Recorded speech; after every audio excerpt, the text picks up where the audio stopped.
welcome to Colin's Time to Bake, baking with the Bake Off. This week I'm making the ever so nutty and sweet Marjolaine from Dessert Week. Wish me luck.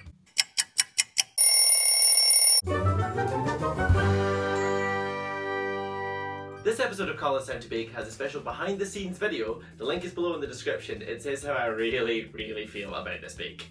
Drama! So let's get started on this nutty construction. I will begin by saying that the nuts and meringues are not my typical favourite flavours, so this is going to be fun. And also, this bake was really expensive. Like, nuts are crazy prices. I don't know if anybody knew this. It's insane. But anyway, let's preheat our ovens to 180 degrees and line two 30cm by 20cm tins. I thought I had one of those in like regular Swiss roll tins, but it turns out no.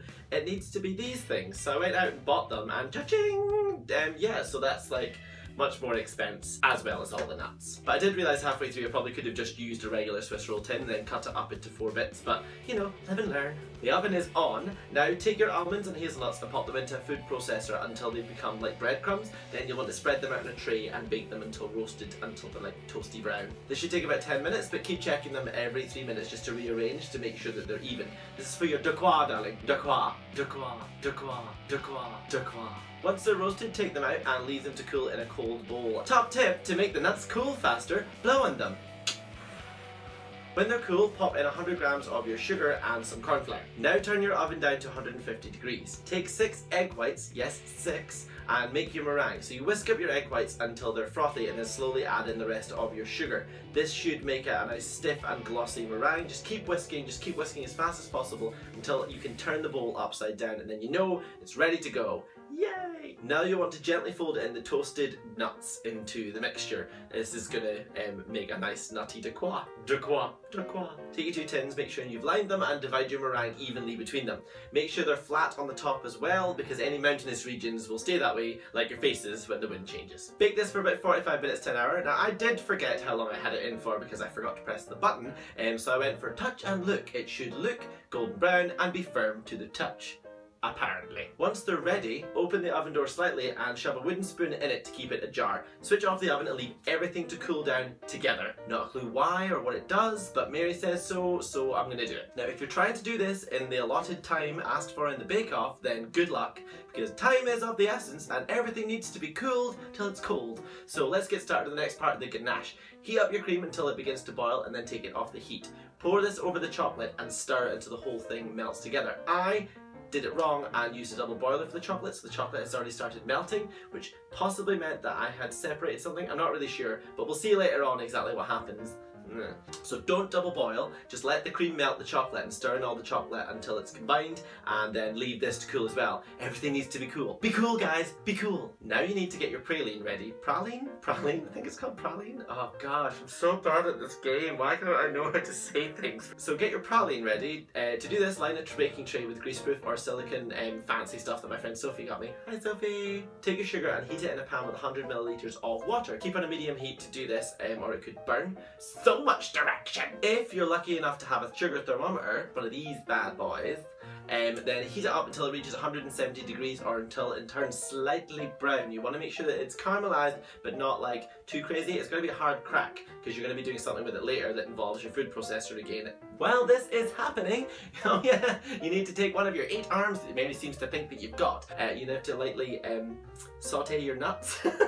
Lightly saute your nuts. Okay, so not saute, but you're supposed to put them in a frying pan on like a high heat and then cook until they're slightly toasted on the outside. I don't really know, but yeah, you need to do this. So chuck them all in once the sugar is ready. Make sure that the nuts are completely coated and then pour carefully onto your baking tray and spread it out flat.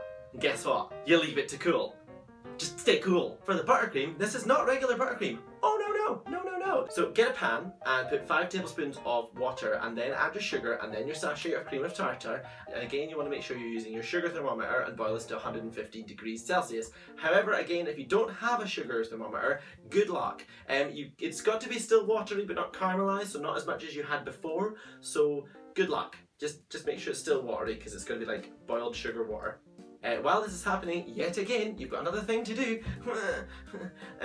Whisk up your egg yolks and then slowly add the sugar mixture. While whisking, make sure you don't cover the beaters, or this would cause some sort of chain reaction. Diana Ross will turn in and just nobody knows what's going to happen. Whisk for about 5 to 10 minutes until it's completely thick, and then add your butter a little bit at a time and blend until it's completely combined. This is your fancy buttercream. It is delicious. It tastes like toffee popcorn. Oh my gosh. So now your praline should be cooled. This should be cooled.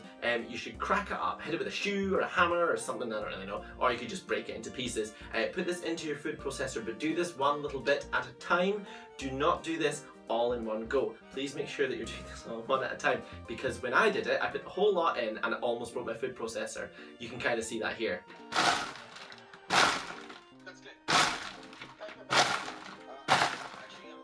Yeah, sounds healthy, right? But she's a toughie, she managed to just blitz on through, so blitz your praline until it's sugary nut dust, and then combine this with your buttercream to make a gloriously nutty sugary mess. Now, I know, there's more. Take some flaked almonds and crushed hazelnuts and lightly toast them in a frying pan and leave this to cool. I know. Your meringue should be cool by now. Everything should be cool in the oven, so take it out, tip it upside down in a baking sheet and remove the baking parchment from the bottom of the meringue. Carefully, or it could crack. Now, again, carefully, cut your meringue in half lengthways. No, basically you want it to make long boards, so 4 long boards of meringue, so you want to cut them all in half, so you've got 4 boards in total. That's 4, not 4 of each, just 4. Now it's time to assemble. So get your serving plate, it's got to be pretty big, and then take your buttercream and spread a layer of this. Then take another meringue board, place this on top. Now spread some of your hopefully cooled ganache, mine had not cooled by this point, and place this on top, just smooth it on top. Now place yet another board, and then the buttercream, and then your final board on top, and then slather the whole thing with the rest of the buttercream. Make sure it's covered in everything with buttercream, head to toe, top to bottom, round and all the sides. Good. You're following? Cool. Now take your toasted almonds that you have just toasted like a second ago, and you want to carefully somehow pat them onto the sides, all just around the sides, not the top, just around the sides. And are you keeping up? Because I'm not. Now you want to get your ganache, put this into a piping bag, and as you can see, mine was still pretty warm, so it's kind of a bit watery, gone a bit of a mess. Can't make a nice decorative border, but I'm going to try. Pipe around the edge of your marjolaine top, and then you want to put 5 lines running diagonally across the top. If you make a mistake, you can scoop it off. You will be covering that with, yet again, more nuts. So hold your fire. Make sure you do all 5. Now, you want to make sure you've got some crushed hazelnuts and some sliced pistachios. Put them then alternating, so you've got pistachios and hazelnuts, pistachios and hazelnuts, pistachios and hazelnuts, all the way through so it looks nice and pretty. And then you're done. Everything's cool and everything's good to go, and now all you have to do is eat the meringue and the nuts. That you don't like meringue, you don't like nuts, and you don't know what to do.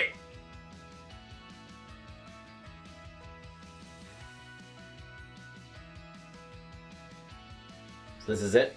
It's time for the taste test. The meringue is mildly crispy. Possibly could have done with being a little bit tougher. Here we go.